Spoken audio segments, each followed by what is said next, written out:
The God who watched humanity fail again and again. Once, in a time beyond memory, there was a God who watched over the world. He was neither young nor old, for gods do not age as mortals do. His eyes saw everything, every sunrise, every war, every act of kindness, and every cruel deed. He had watched humanity since the first breath of the first man, and he had seen them rise and fall, again and again. For centuries he stood silent, a witness to their triumphs and their failures. At first he had hope. The early humans were simple, living in harmony with the earth. They shared food, told stories by the fire, and helped one another without question. The god smiled then, believing they would grow into something greater. But as time passed, things changed. Humans built villages, then cities, then empires. With every step forward, they also found new ways to hurt each other. They fought over land, over power, over gold.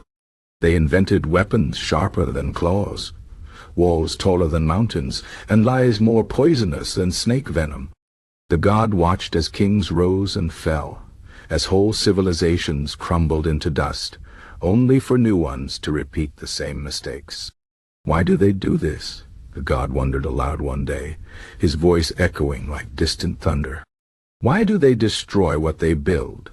Why do they turn away from kindness when it would save them? He decided to walk among them to understand. Taking the shape of an old wanderer, he traveled from town to town, listening to their stories. In one village he met a farmer who gave him bread, even though the harvest had been poor. "My neighbor's children are hungry," the farmer said. "If I do not help them, who will?" The god felt hope stir in his heart.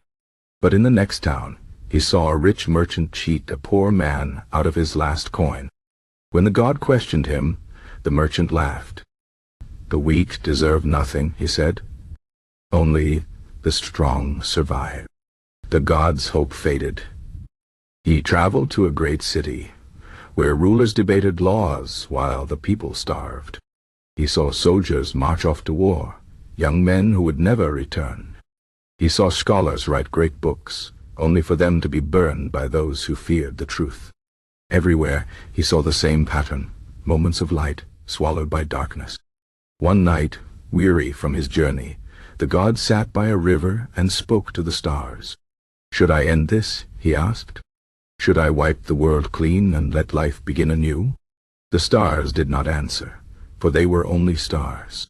But then from the shadows a small voice spoke. "Great One, why do you despair?" The god turned and saw a child, no older than 6, standing barefoot in the grass. The child carried a wounded bird in his hands. "I found it hurt," the child said. "I want to help it." The god studied the bird. Its wing was broken, its feathers stained with dirt. "It may not live," the god said. The child nodded. "But I must try." For a long moment, the god was silent. Then, very gently, he touched the bird's wing. The bone mended. The feathers grew clean, and with a soft flutter, the bird took flight. The child laughed, his joy as bright as sunlight. And in that moment, the god understood.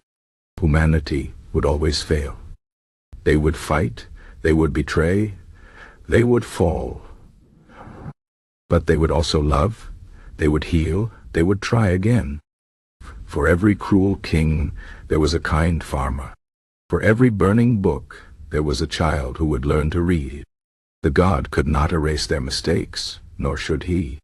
For in their struggle, in their endless falling and rising, they proved something beautiful, that even in darkness, they could still reach for the light. And so, he continued to watch. Not with anger, not with despair, but with patience. For as long as even one child tried to save a wounded bird, there was still hope. And that was enough. The end.